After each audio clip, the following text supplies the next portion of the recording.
están? Bienvenidos a Democracia, un programa del área futuro de CNN Chile.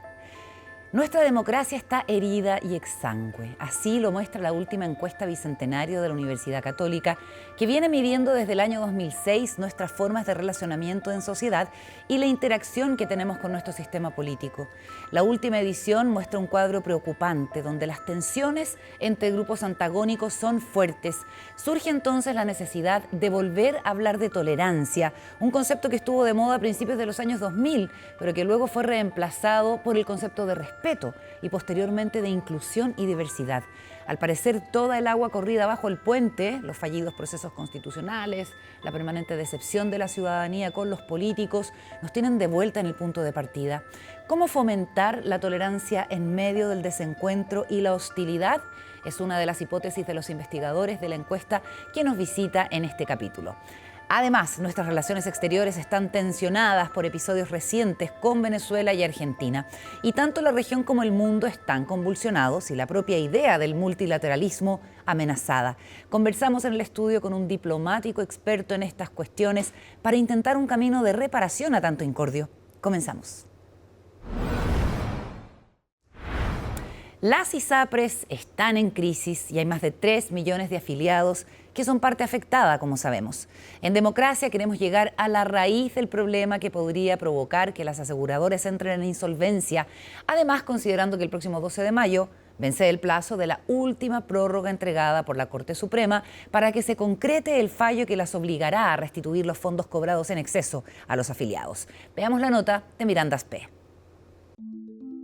La crisis del sistema de salud no es nueva. Cobros excesivos por parte de las aseguradoras, preexistencias y la tabla de factores son algunos de los puntos álgidos de la discusión de un sistema de salud mixto que alberga a los cerca de 17 millones de chilenos, donde 80% de ese total cotiza en el Fondo Nacional de Salud, FONASA, mientras que el 17% restante, quienes tienen un mayor ingreso, lo hacen en las ISAPRES. Desde el principio, como quien dice, han estado escasos en cuanto a la regulación necesaria para que funcione un seguro de salud privado dentro del marco de la seguridad social. ¿Qué quiero decir con esto? Normalmente en los países donde hay administradores privados de los seguros, ¿cierto?, tú tienes reglas distintas a las que tenemos en Chile. Por ejemplo, no existe la preexistencia. Cualquiera puede, ¿cierto?, ingresar a un asegurador sin que sea rechazado. Y eso necesita de otras formas de financiamiento también distintas a las que nosotros tenemos actualmente. En lo estructural es un sistema que arrastra un funcionamiento deficiente por muchos años, que fue dejando cautivas a las personas que tenían preexistencias, que fue excluyendo a las personas de más riesgo y menores ingresos, como los adultos mayores, y que carecía de mecanismos de pago que incentivaran la contención de costos al interior del sistema. Y en ese marco un primer hito relevante ocurrió en 2010 con el fallo del Tribunal Constitucional que declaró inconstitucionales la estructura de tablas que estaba contenida en la legislación. Un primer paso para una discusión que solo ha crecido. A partir de la presión que ejerció la población por los cobros excesivos en los planes, la Corte Suprema en 2022 falló en que las aseguradoras no podían aplicar la tabla de factores que existía hasta el momento, una que fijaba los planes por factores de riesgo, diferenciándolos en edad y sexo. Así, en los contratos debía aplicarse la tabla que rige desde abril de 2020 y de manera retroactiva. La Corte sí tiene el poder de decir, en realidad esta tabla tiene que hacerse también para los planes antiguos. Y ahí es donde se crea la deuda en el fondo, porque se dice también los planes antiguos del 2019, que la superintendencia no les instruyó usar la tabla nueva, tienen que usar la tabla nueva. Entonces lo que dice la Corte es decir, entonces si el precio a usted le cambia y usted debió haber pagado menos, la ISAPRE le tiene que devolver. Pero si el precio a usted le cambia y usted debió haber pagado más, usted no paga. Por eso es que se crea un desbalance, ¿cierto? Porque solo es para un lado esta deuda. También ordenaron la restitución de las cantidades recibidas en exceso por parte de las ISAPRES. Y en ese contexto, la ley corta ha buscado viabilizar el cumplimiento de estos fallos de la Corte Suprema, resguardando la viabilidad financiera de las ISAPRES para que se cumplan las obligaciones que se establecieron y para que se proteja, en último término, la salud de las personas. Aquí no hay ni habrá espacio ni a salvatajes ni a perdonazos. El proyecto presentado desde el gobierno obliga, entre otras cosas, no solo a ajustar el valor de sus planes a una nueva tabla de factores, sino que también a hacer efectiva la devolución de los cobros en exceso a sus afiliados. $1.400 millones es la estimación de la deuda que informó el presidente de la Asociación de ISAPRES, un cálculo que ha sido eje central en la discusión debido a la falta de información y acuerdos para determinar un mecanismo de cálculo de la deuda. En la tramitación de esta ley corta hay medidas importantes para resguardar este equilibrio financiero que tuvieron apoyo técnico transversal, como el piso de cotización de 7%, que no lograron avanzar, no contaron con apoyo. Tampoco ha habido acuerdo respecto de la forma de determinar el pasivo o este monto adeudado por la restitución de las cantidades cobradas en exceso por parte de las ISAPRES, donde uno de los temas importantes que se ha discutido es el de la mutualización. La fuga de afiliados de las ISAPRES hacia el sistema público es uno de los riesgos más inminentes. En 2023, cerca de 700.000 personas migraron a FONASA, mientras que las aseguradoras durante el mismo año, según informó la Superintendencia de Salud, tuvieron ganancias alrededor de los $8 millones. Sin embargo, desde enero y por el fallo de la Suprema, los ingresos han disminuido por los precios GES. Veo con una gran preocupación el cómo está actualmente discutiéndose la ley de ISAPRES, porque no va a cumplir con el objetivo central, que era darle estabilidad financiera al sistema. No obstante eso, creo que es fundamental que esta se apruebe, porque el peor escenario para los afiliados sería que esta fuese rechazada. Lo más grave de esto es que al final, ¿quiénes son las personas que están más afectadas en las listas de espera? Muchas veces quienes no pueden pagar, ¿cierto?, por irse a otro prestador. Si, digamos, caen en insolvencia las ISAPRES, porque lo que tienen que pagar es muy alta esta deuda, significa que quiebran, ¿cierto?, y por lo tanto no pueden pagar a los prestadores. Y estos prestadores privados de la ISAPRES son también prestadores de FONASA en su modalidad de libre elección. Una discusión con fecha de término. El próximo 12 de mayo vence el plazo de la última prórroga de un proyecto que se tendrá que resolver en una comisión mixta en menos de 3 semanas. El Ejecutivo ya anunció que no pedirá una nueva extensión. Habrá que esperar para conocer cómo se decidirá el futuro del sistema chileno, uno donde se juega el bienestar de la población y pone en crisis a la salud de todo un país. Y en nuestra entrevista en Democracia le damos la bienvenida a Pablo Cabrera, abogado, diplomático, analista internacional. ¿Cómo estás, Pablo? Muchísimas gracias por venir a conversar conmigo. Mucho gusto, gracias por la invitación. Bueno, conoce las relaciones exteriores de nuestro país por dentro. Desde bastante joven estuviste en la Cancillería del presidente Salvador Allende, cuando Clodomiro Almeida era el titular, ¿cierto? Sí, entré en la época de Frei Montalva yo, al final. Imagínate. Alcancé a ser secretario del canciller de Gabriel Valdés en el gabinete, y ahí vino el gobierno del presidente Allende y conocí, pues, obviamente, al canciller Almeida. Y después del retorno a la democracia asumiste, digamos, distintas labores. Fuiste subsecretario de Marina en el Ministerio de Defensa, pero también fuiste embajador en China, en la Santa Sede, en Rusia y Reino Unido, entre otras destinaciones, ¿no? Sí, y algunos concurrentes. También fui director de la Academia Diplomática. Bueno, y es probablemente un momento en que se hace necesario, muy necesario, hablar de nuestras relaciones internacionales, además en un contexto de un multilateralismo debilitado, ¿cierto? Y con conflictos armados en distintas partes del mundo y además con un protagonismo de Chile en distintas cuestiones. ¿Por dónde partir?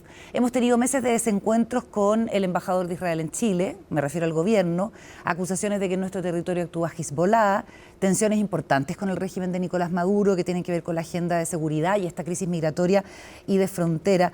¿Por dónde te gustaría empezar a priorizar, digamos, qué es lo que te parece más amenazante desde el punto de vista de las relaciones internacionales si es que pensamos en nuestra democracia, Pablo? Lo primero diría yo que el cambio de escenario que no ha sido muy asumido, pareciera ser como que la mayoría de la gente todavía sigue viviendo en el siglo XX, sin asumir los desafíos del siglo XXI, lo que ha cambiado el trabajo y el valor o la influencia de las instituciones tradicionales, en las que se incluye la diplomacia, por cierto. Creo que el cambio de paradigma comunicacional y de relacionamiento entre las personas y entre los estados hizo que las instituciones tradicionales e intermediarias perdieran valor. Yo te pregunto, tú me respondes, quiero saber la economía de la atención, quiero participar en todo. La emergencia o la incorporación de la opinión pública como actor, otro actor, y también como tercero interesado en cualquier contingencia o participar en cualquier... Entonces, creo que la digitalización cambió el panorama del mundo y situó a la diplomacia en otro contexto. Por eso también la diplomacia no escapa de la emotividad que existe en el ambiente atizado por esta comunicación horizontal, virtual, ¿no? Y han habido otros hechos que además atizan más todavía la emoción, cuando la diplomacia, debería ser más reposada, más de reflexión, no de día a día, no de comentarios mucho, sino que de análisis, donde todavía vale algo la confidencialidad, si bien es cierto, la democracia exige transparencia, y el mundo hoy día, la agenda, exige transparencia, pero dado los intereses en juego, creo que la confidencialidad vale todavía. Ya, pero cuando se toma la decisión tiene que saberse. Ok. El uso del Twitter por parte de los dignatarios más importantes del mundo, hasta, como tú dices, personas que opinan sobre estas cuestiones, presidentes de la República respondiendo vía Twitter, ¿qué te parece a ti? ¿Ha sido un avance en términos de transparencia o participación ciudadana o un retroceso? Es un hecho de la causa, así que yo creo que hay que trabajar con las demandas y los desafíos que existen. Antes, en la diplomacia y en este tipo de instituciones, las personas de segundo nivel, diríamos, son las que preparaban las agendas para que los presidentes y los dignatarios actuaran en consonancia a los principios, al rigor, a las materias que estaban envueltas, a las negociaciones que se habían hecho. Hoy día es como hay una como respuesta de que los cristales se quiebran de arriba para abajo, ¿no? Entonces es la autoridad la que da la tónica, y la que tienen que arreglarse son los otros. Pero eso también está muy determinado por quién ejerce el poder, si es un poder colectivo, un poder individual, o depende de cuáles son las culturas, ¿no? Porque la cultura occidental no tiene el mismo, la concepción del poder no es el mismo que la cultura oriental. Entonces, en un mundo digitalizado, donde se encogió el mapamundi, todo está al alcance de la mano, lo inhóspito parece hóspito, lo lejano parece cercano, entonces se cambiaron como las reglas, ¿no? Y de ahí es donde la diplomacia tiene que actuar para amortiguar un poco el impacto y volver a la reflexión, pero no se lo tiene que imponer de afuera, tiene que ser la propia diplomacia la que haga el papel en esta democracia, que también se han incorporado nuevos actores. Estábamos acostumbrados a que los actores en la democracia eran las autoridades, los políticos. Y en ese sentido, el presidente Boric, ¿cómo lo has visto a cargo de las relaciones internacionales? Con los episodios que yo mencionaba y que son recientes. El presidente Boric es una persona bastante aguda, creo que es bastante sensible a los temas, pero a veces te muestra un poquito de ansiedad para tomar los temas, y es muy color, se le nota mucho su posición. Y creo que en la diplomacia la distancia de la contingencia es necesaria para que sea eficaz, para que sea creíble, para que sea eficiente. Ya. Creo que no conviene estar en la contingencia, porque se muestra mucho la posición de uno, entonces eso desbarata cualquier análisis o cualquier respaldo que haya tenido para tomar una decisión, ¿no es cierto? Ya, pero como contraargumento uno podría decir, cuando vivíamos en dictadura, por Dios que era importante el apoyo que daban otros países, no necesariamente rompiendo relaciones, pero sí haciendo llamamientos, derechamente, digamos, interpelando a Augusto Pinochet. Digamos, es que eso se puede uno seguir siente haciendo. que no se está solo.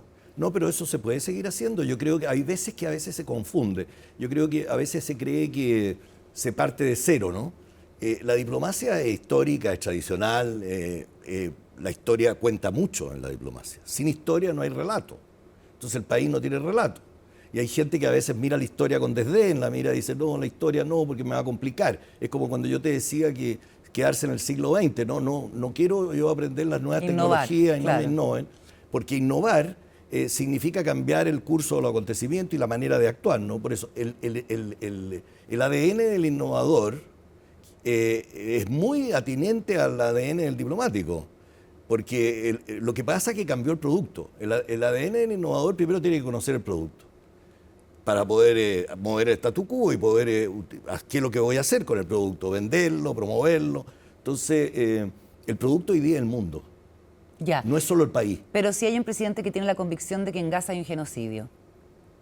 Yo creo que tiene al canciller para poder canalizar, para no producir escozor, porque las relaciones entre los países es muy importante, y Chile en su tradición siempre ha dicho con mucho orgullo que su idea es mantener relaciones, incluido en la dictadura, con todos los países del mundo en la medida que le respeten su situación, su historia, sus características.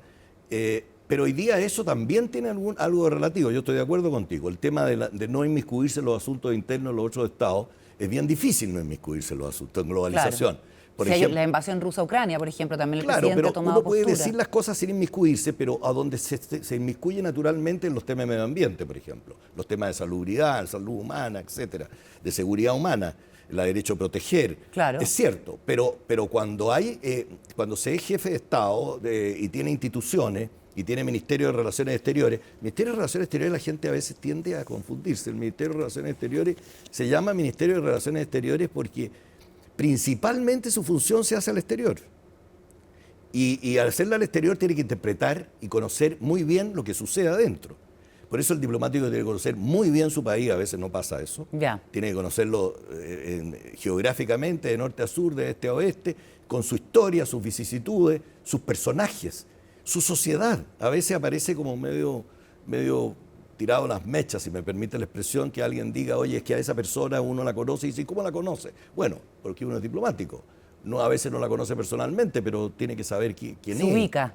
Claro, tiene que El saber cuáles presidente son. Boric debiera ser más prescindente y dejar más en el canciller el manejo de las relaciones internacionales. Yo creo que él tiene que ejercer un liderazgo, pero más asesorado por la Cancillería.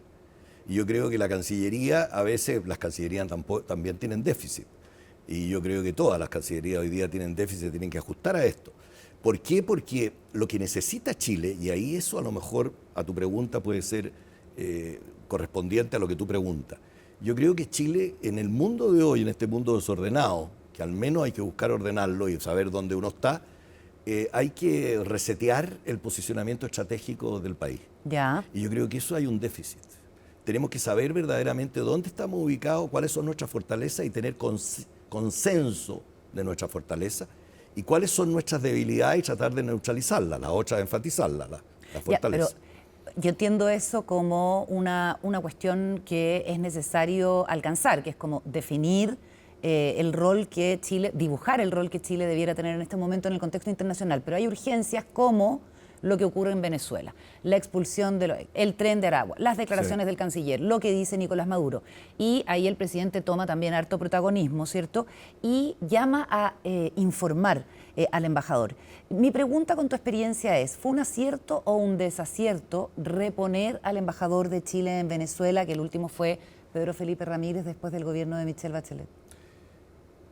Llamar al embajador es un recurso natural que existe en la diplomacia para consultas, que hoy día ha perdido algo de impacto, porque con los viajes, antes, 50 años atrás, era un símbolo llamar al embajador porque habían valijas diplomáticas, no había comunicación telefónica, etcétera. O sea, es menos impactante que una nota de protesta incluso. Hoy día se ha dicho, he oído que muchos comentaristas opinan que es más importante llamar al embajador que una nota de protesta. No. Ah, yo pensaría eso. No, yo creo que al revés, porque la nota de protesta deja la historia, ¿no? Se invita a analizar qué es lo que sucedió. Efectivamente, lo otro se desdibuja con las circunstancias, que es muy evolutivo y va cambiando. Ya. O sea, no queda la constancia, más allá que lo llamaron. A veces te llaman yo cuando era embajador en China me llamaban mucho, pero yo venía por el tema del Tratado de Libre Comercio, a ver cuáles eran las tratativas y las nuevas cosas que había. Un embajador puede ir y venir, una nota de protesta queda. Una nota de protesta queda. En ese sentido, ¿tú crees que se actuó, digamos, con disparidad, que es lo que se acusa desde la oposición al pedir, al enviar una nota de protesta por las declaraciones de Patricia Bullrich en cuanto a la presencia de Hezbollah versus lo que pasó con Venezuela? Claro, yo creo que la oposición o los parlamentarios deberían haber consultado a la Cancillería antes. ¿Cuáles son los trabajos que se han hecho con Venezuela y cuál es la historia de la relación con Venezuela y qué se está haciendo en ese sentido? Porque hay muchas cosas que se están haciendo. Y yo creo que ese es el valor de haber restaurado las relaciones a nivel de embajador con Venezuela. Era la interlocución que hace una persona que viene con el respaldo de la institucionalidad chilena, no solo del presidente, sino que de la institucionalidad de un embajador, en cuanto a poder dialogar y en cuanto a lograr y promover el interés nacional y también matizar situaciones de desencuentro y también defender a los connacionales y el interés nacional de todos los chilenos.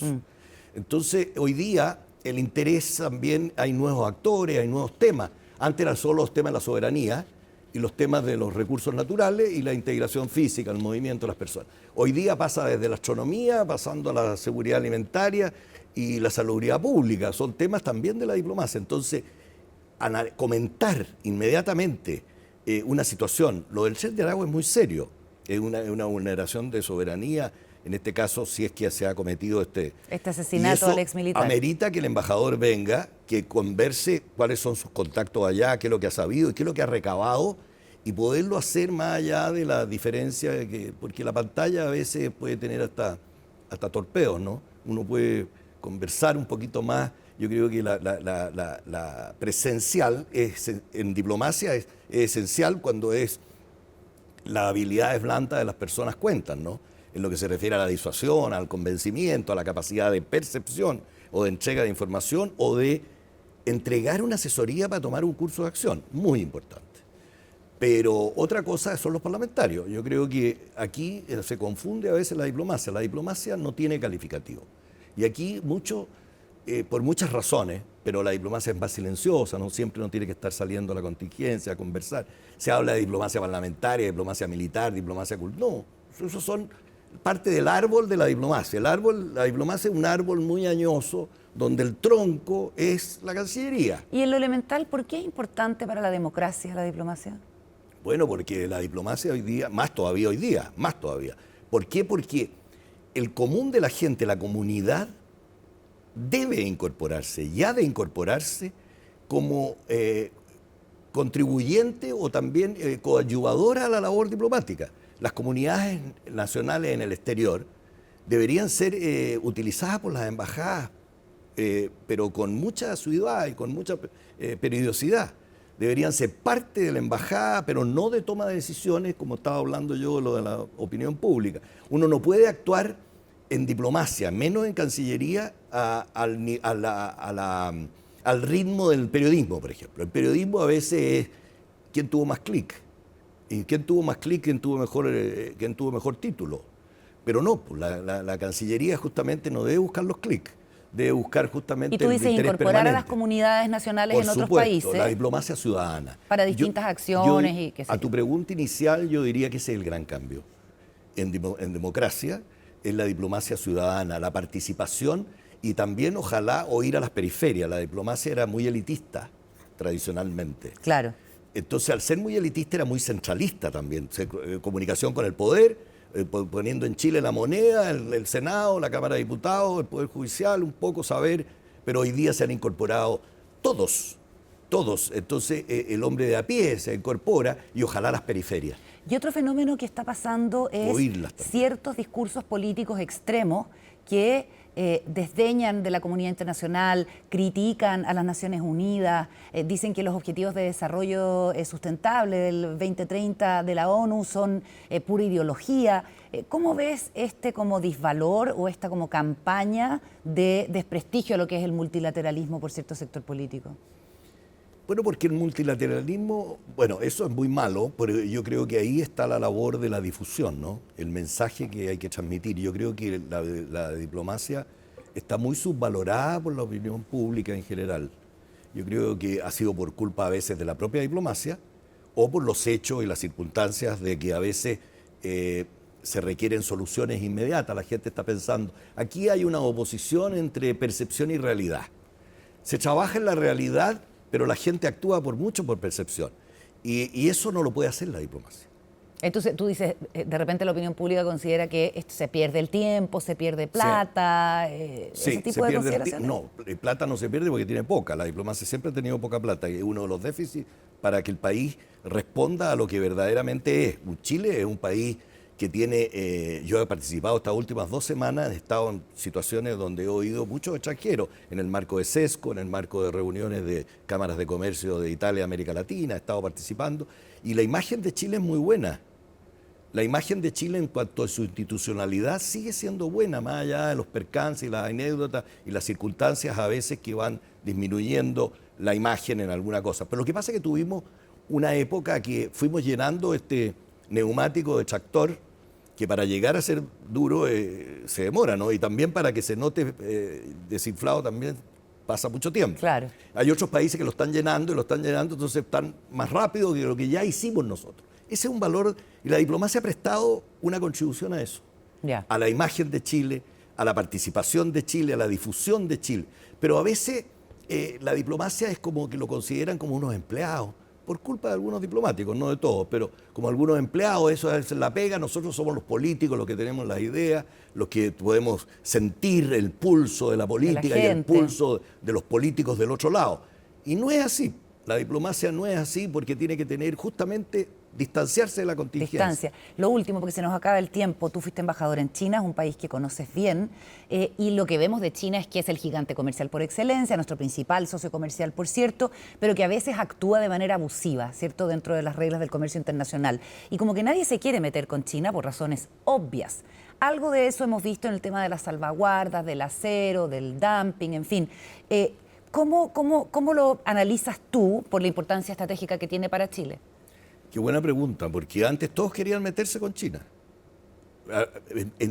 Incorporar a China a la Organización Mundial de Comercio fue una tarea titánica, en la cual Chile tuvo una participación enorme porque fue el primer país de América Latina que votó a favor del ingreso de China a la Organización Mundial de Comercio. Porque tenemos relaciones muy antiguas, el primer país de América del Latina. Sur, de América del Sur. Yo digo no meterse con China en términos de no cuestionar a China. Yo creo que el tema de China es justamente eso. Lo que pasa es que aquí hoy día la agenda ya no es solo los derechos humanos y la democracia, que son muy importantes y no hay que relativizarlos, al contrario, son puntos señeros de nuestra acción incluso, de nuestro país. Nosotros somos un país de Occidente, tributario de Occidente, y participamos en la agenda y hemos contribuido a la agenda. Pero desde hace un tiempo a esta parte tenemos un cambio de paradigma en lo que se refiere a nuestra ubicación geográfica, el valor de la ubicación geográfica y las características de nuestro territorio, que nos ubican como un actor importante en el teatro de operaciones más significativo del mundo, que es el Océano Pacífico. Somos ribereños del Océano Pacífico. En buena hora y bienvenida a buenas relaciones con China. Eso no significa que nos vamos a transformar en pro-chino o menos chino. Nosotros tenemos características, historia y valores y territorio para ser independientes frente a este tironeo, si me permite, entre grandes potencias o entre esta discusión sobre la agenda global. Yo creo que con China tenemos que tener una relación amistosa, como la hemos tenido desde que inauguramos las relaciones hace 50 años. Debemos contribuir a expandir el comercio y sin pensar que nos están copando. Nosotros tenemos una posición estratégica, geográfica y un territorio tridimensional, antártico, continental y marítimo insular, de proyección estratégica enorme, donde convergen los 2/3 del producto mundial y las 2/3 partes de la población mundial. Entonces, tenemos ese plus por ser eminentemente marítimo, de mar abierto, y con minerales, con desiertos, con volcanes, con agua, con hielos eternos, cerca de la Antártica, etcétera, tenemos unas fortalezas enormes para poder participar en la agenda global con independencia y con mucha amistad frente a China, Estados Unidos y a Europa. Esa es la gracia que tenemos, esa es la reflexión. O sea, tenemos algún margen de negociación en cuestiones más peliagudas. Por supuesto, y tenemos la capacidad de elegir a nuestros amigos. Creo que nosotros, el hecho, ya por poner un ejemplo que está tan de moda, el hecho de tener cobre, litio, tierras raras, ya nos da una autoridad en el diálogo internacional frente a lo que es el desarrollo tecnológico que está copando las actividades de políticas sociales y económicas. Entonces, tenemos un valor geoestratégico tremendamente importante que podemos no transformarnos en líderes de nada, coordinar.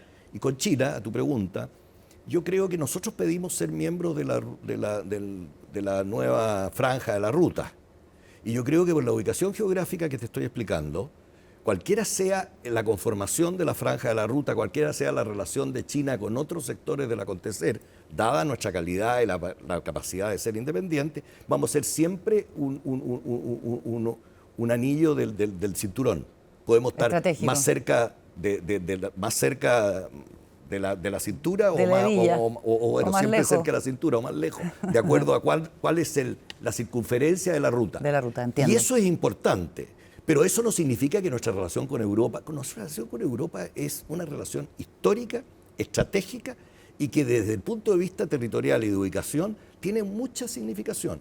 No hay que elegir en el fondo. No hay que elegir. Fíjate que nosotros, esta vertiente atlántica de país de mar abierto por antonomasia, nos da una posición estratégica de cara a Europa cuando los dos grandes países de Europa son de vertiente atlántica, que son Brasil y Argentina. Correcto. Y yo creo que todos esos temas son temas que debe analizar no solo la Cancillería, y ojalá contarlos, que lo está analizando, y decir con quién lo analiza, aquí no sobra nadie, y también los parlamentarios. Entiendo. Y también el gobierno. Entonces yo estoy seguro que las posiciones del presidente Boric, que tiene una imagen estupenda en Europa, estupenda en China, acaba de estar en provincias en China y hizo una excelente exposición sobre Chile y su aproximación a China. En Europa cuando fue a esta visita donde se abrió el nuevo esquema de la cooperación con Europa, que esperemos que se ratifique pronto, el tratado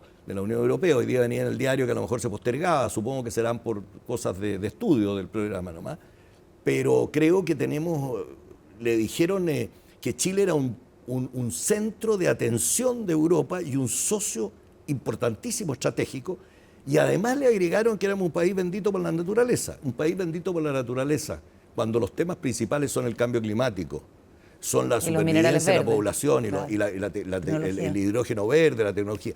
Fíjate que si tú miras, yo he estado leyendo ahora en los temas de la nueva geopolítica, ¿cuáles son los grandes desafíos del mundo? Los temas financieros y los temas de la geopolítica. Todos los temas de la geopolítica nosotros, como país, en la ubicación geográfica que tenemos, son importantes. Fíjate que Punta Arenas, por el tema del cambio climático, de que está muy difícil la ruta del Canal de Panamá, el tema de la guerra en otros mares, la ruta oceánica, nosotros tenemos una posición privilegiada y Punta Arenas tiene energía, tiene vientos, y hacer un puerto en Punta Arenas tiene una proyección enorme. Enorme, para cuando se están haciendo puertos en Perú, cuando están tratando de hacer puertos en Argentina, y puertos en Guyana, y puertos en otras partes. O sea, creo que empecemos a pensar que la diplomacia vale, tiene historia, está desafiada por la tecnología y está desafiada por la digitalización, que hay una nueva manera de comunicarse, hay unos nuevos paradigmas, pero que se requiere expertise, se requiere habilidades blandas, se requiere estudio y se requiere conocimiento del producto, redes de contacto y se requiere también experiencia para poder analizarla. Muchísimas gracias, Pablo, por la conversación. Hasta la próxima. Gracias a ti, Carolina. Nos vamos a la pausa y ya seguimos con más democracia.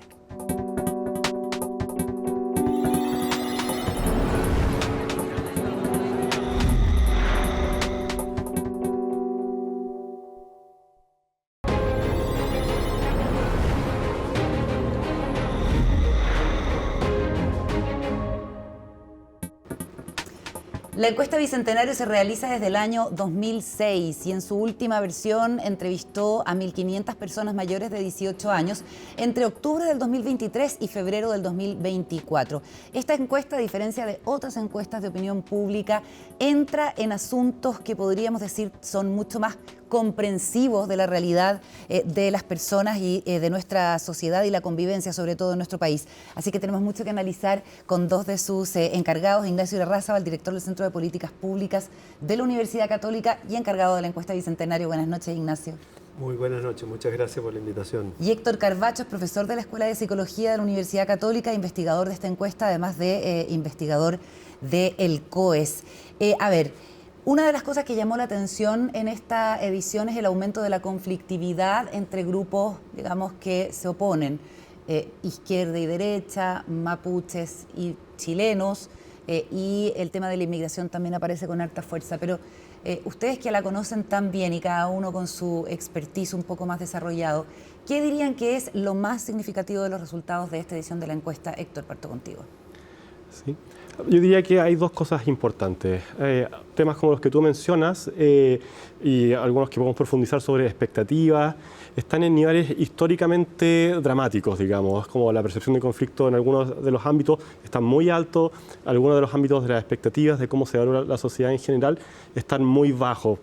La confianza en las instituciones políticas muy bajo, el punto más bajo en alguna de estas cosas en toda la serie que va desde el 2006. Eso es una cuestión muy importante destacar. Y la segunda es que en algunos focos más específicos también tenemos noticias que son llamativas y que no podemos dejar pasar.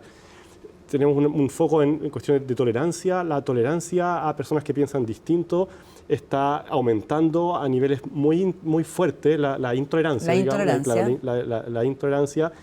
La disposición al diálogo está tendiendo a disminuir también respecto a personas que piensan distinto.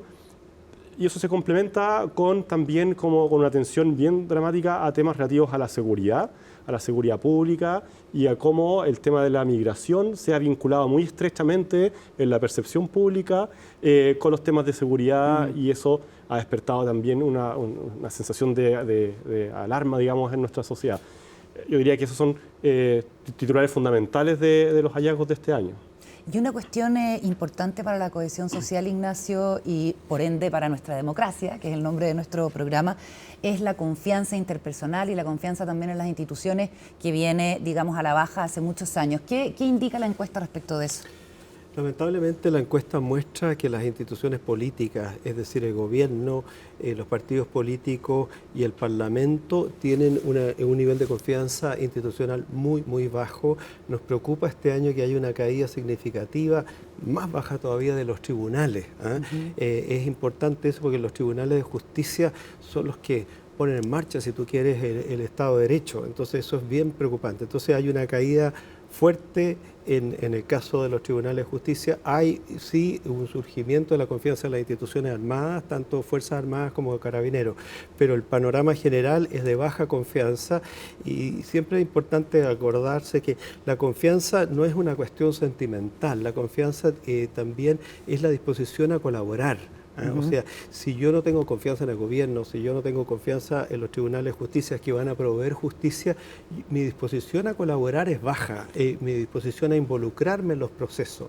Tanto el gobierno como los partidos políticos, el Parlamento y los tribunales necesitan de los ciudadanos de pie para poder constituir políticas públicas, para poder administrar justicia. Entonces, cuando hablamos de que hay un déficit de confianza institucional, es grave, es un peligro para la democracia, efectivamente. Ahora, para bien o para mal, esto ya está instalado hace bastante tiempo, y la crisis de los partidos políticos no es exclusiva de Chile.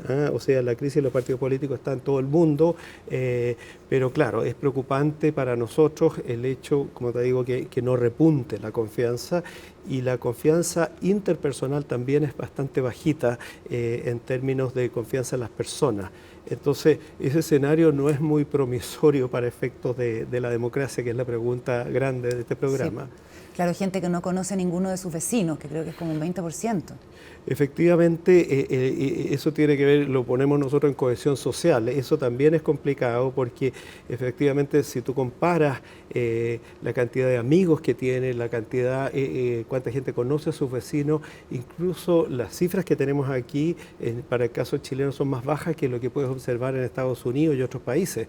Estados Unidos, que es un país muy individualista, uno lo tiene como en la categoría de país individualista.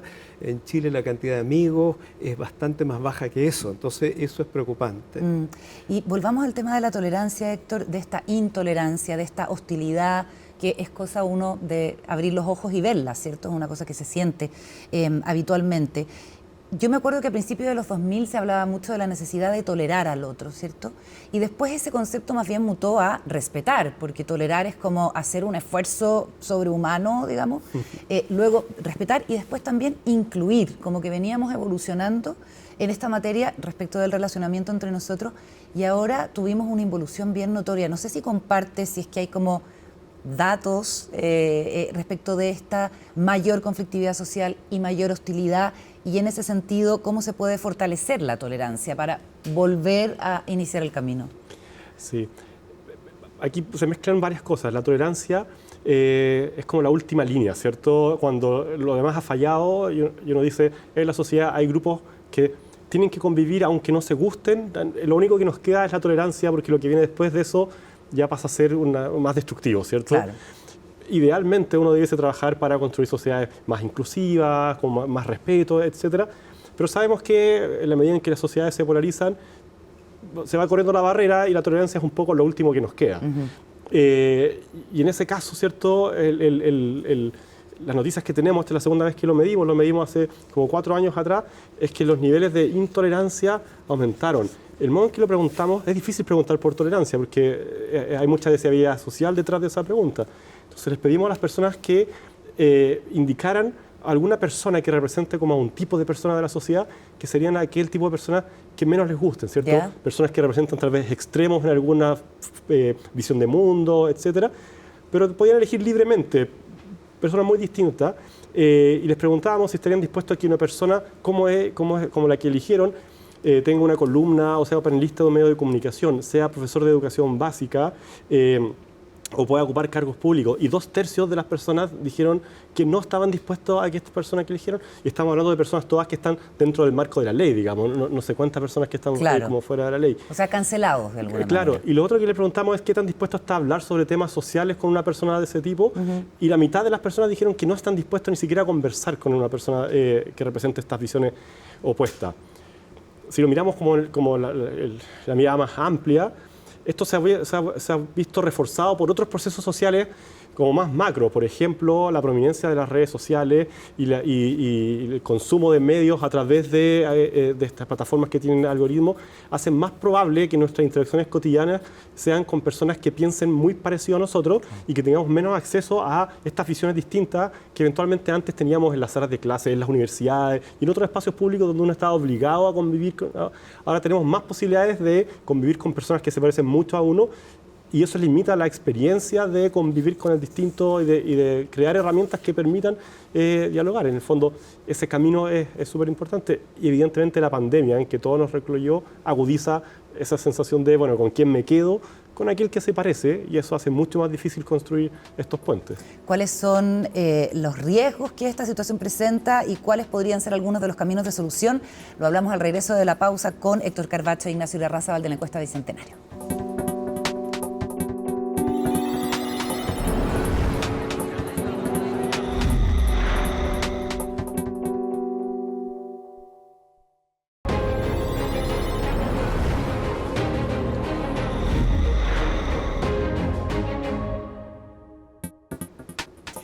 Seguimos conversando con los encargados de la encuesta Bicentenario, Héctor Carvacho, Ignacio Larrazábal, y estábamos hablando de lo preocupante que es la intolerancia que existe en nuestra sociedad polarizada, y ya es como un límite, ¿cierto? Apostar a reforzar la tolerancia. Ignacio, ¿cómo ves esto y cómo se puede hacer? ¿Existe un camino, alguna fórmula? No tengo una fórmula mágica, pero nosotros estuvimos ejecutando la participación ciudadana en el Consejo Constitucional, y ahí conducimos bastantes diálogos, y además llevamos otra iniciativa que se llama Tenemos que hablar de Chile. Así es. Y ahí lo que vemos es que están los datos que nos ponía Héctor sobre la mesa, que la gente quiere dialogar. La gente quiere encontrarse, y es posible dialogar en un ámbito más cuidadoso. Pero parece contradictorio, ¿no? La gente desconfía de todo, no quiere estar con gente que sea diferente. Hay desconfianza, pero en un diálogo pequeño, que es lo que nosotros hicimos con Tenemos que hablar de Chile, ahí se produjeron diálogos improbables, porque esto fue una muestra de cuota. Pudo hablar la persona del norte en paralelo con una persona del sur, la persona de la ciudad con una persona del campo, y yo te diría, de los más de 1000 grupos de discusión, creo que uno se tuvo que cerrar porque... se agarraron del moño. Exactamente, pero la gente subyacente quiere dialogar, y en un clima de mayor respeto, de mayor diálogo, de mayor cordialidad, se puede dialogar. Entonces yo te diría que no sé si es la solución perfecta a este tema de la tolerancia, pero probablemente si tú vas a un foro con tus personas afines, si tú eres de izquierda vas con puros izquierdistas, si eres derecha vas con puros derechistas, probablemente no vas a poder dialogar con alguien de izquierda. Pero en estos espacios más pequeños se puede promover el diálogo, la gente quiere dialogar, y lo más interesante es que encuentran soluciones, y soluciones que muchas veces la solución pedestre es mucho más práctica y viable que las soluciones que intelectualmente a veces nosotros tenemos. Entonces, yo te diría que hay un espacio para construir mayor tolerancia, es más sofisticado a través de un diálogo organizado, pero se puede, y la gente quiere encontrarse. Yo creo que nos falta, yo creo que el proceso constitucional y otros espacios que hemos hecho, la gente quiere dialogar, pero en espacios donde no se sienta amenazado. Porque subyacente a lo que decía Héctor es que de alguna manera yo por ser de derecha o yo por ser de izquierda, si me encuentro con un derechista o un izquierdista, me siento amenazado. No, aquí va a haber un espacio de respeto y esa invitación al diálogo está. La gente quiere dialogar. Ahí hay una camino una ventana de de solución. oportunidad. Sí. ¿Qué forma debiera tener ese espacio, Héctor, en tu investigación? ¿Cómo se puede fortalecer de manera práctica el diálogo para la cohesión social? Sí. En general, la literatura internacional ha mostrado que incluso en las condiciones más extremas hay ciertas condiciones básicas que facilitan el diálogo. Primero, lo que está diciendo Ignacio, un soporte institucional que permita que las partes se encuentren como con reglas conocidas y que se resguarde lo mínimo de convivencia. Segundo, con orientación a metas que impliquen la cooperación. En el fondo, juntémonos para resolver algo en conjunto y que ambas partes se puedan ver beneficiados. Tercero, un reconocimiento de la existencia del otro como no cuestionar su esencia, digamos, y no constituir esas diferencias como algo intransable. Y finalmente es como la igualdad de estatus al momento del diálogo. Si yo dialogo desde la superioridad moral, el otro no se va a sentir reconocido, me va a ver como alguien amenazante y se corta el diálogo. Entonces tiene que haber igualdad de estatus, tiene que haber soporte institucional, tienen que estar orientados a una meta de cooperación compartida, digamos. Son elementos fundamentales para que estas instancias de diálogo fructiferen. Y esto se ha hecho en los contextos más radicales, en sociedades en posconflictos o en conflictos andando, muchas intervenciones que se hicieron en colegios, con niños, basadas en estas reglas, y eso hace más probable que el diálogo sea fructífero y que las actitudes de esas personas, después de la experiencia de diálogo, se mantenga y sostenidamente, digamos. Una de las cosas que se ha estado hablando intensamente, y nosotros también lo hemos abordado acá, es la necesidad de que desde el mundo político se hagan mejoras. Por ejemplo, el sistema político para evitar el fraccionamiento y poder avanzar en lo que se necesita, ¿cierto? Aprobar leyes, llegar a acuerdos, llegar a consenso. Pero se supone que eso lo tienen que hacer los partidos políticos, que según la encuesta tienen un 1% de confianza o aprobación. ¿Cómo reempoderar a una institución en la que la gente no cree y que para la democracia resulta ser la única que conocemos que sirve para encauzar las diferencias, que son los partidos políticos y la institucionalidad a partir de los partidos políticos, Ignacio? Claro, eso es bien lamentable porque parte del trabajo de la política es conducir al consenso, conducir al diálogo y llegar a acuerdos para seguir avanzando. Entonces, ese nivel de confianza en el sistema político tan bajo es súper lamentable. Mira, yo creo que a pesar de que se ha cuestionado mucho la palabra cocina, no la estoy proponiendo exactamente, pero nosotros hemos tenido conversaciones con gente de todo el espectro político sobre las mejoras del sistema político y en privado, sin ser esto, cuando uno pone en privado pareciera ser que esto es secreto. No, es una conversación, un diálogo con las características que Héctor levantaba. Se puede llegar a acuerdo y las personas pueden decir, ¿sabes qué? Tal punto es intransable para mí, ok, veamos cómo lo solucionamos. El problema es cuando están frente a las cámaras, frente a los micrófonos, sí, cómo sostener eso. Yo quiero ser optimista, yo creo que se pueden constituir consensos, creo que estamos en un momento que idealmente podríamos llegar a una reforma básica. Aquí estamos, lo que yo creo que hay que empujar aquí para la reforma del sistema político son 3, 4 cosas. No se puede cambiar pretender todo. Más, claro. Hay que hacer 3, 4 cosas que hay bastante consenso y yo creo que eso se podría activar para evitar esta atomización. Lo último, Héctor, ¿cómo ves la posibilidad de salida o si hay algún resultado alentador dentro de la encuesta o que nos permita mirar un poquito el vaso medio lleno? Sí, tal vez para cambiar un poco el foco, yo creo que dentro del tema migratorio, que ha sido uno de los temas más importantes de la discusión pública del último tiempo, encontramos datos que aparentemente son contradictorios. Ciertas preguntas generan mucha preocupación en la gente. Por ejemplo, la mayoría de la gente, sobre el 80%, piensa que es excesivo el número de personas migrantes, pero hay otras preguntas que dicen la mayoría de las personas están de acuerdo con que las personas que tienen su situación legal al día reciban los beneficios del Estado de vivienda, educación, salud, etcétera. La gran mayoría de las personas no han tenido experiencias personales negativas con la población migrante y varios indicadores en esa línea, lo que habla que a la base del problema de migración en Chile no tenemos un problema generalizado de xenofobia, digamos, como de una actitud negativa o de odio hacia la migración, sino que es un problema que parece estar como más acotado a el tema fundamentalmente de la seguridad, ¿cierto? De la agenda de seguridad. Claro, entonces eso también nos abre una oportunidad y decir, puede ser que nos podamos evitar problemas que han habido en otras sociedades que han tenido flujos migratorios como el nuestro, problemas muy severos, porque no parece que esté como en nuestra sociedad instalada estos discursos como más extremos hacia la migración, sino que está todavía contenido en temáticas muy relevantes pero más específicas. Interesante. Muchísimas gracias a los dos por la conversación. Muchas Ignacio, gracias. Héctor, gracias por venir. Despedimos esta edición de Democracia. Sigan junto a CNN Chile. Hasta la próxima.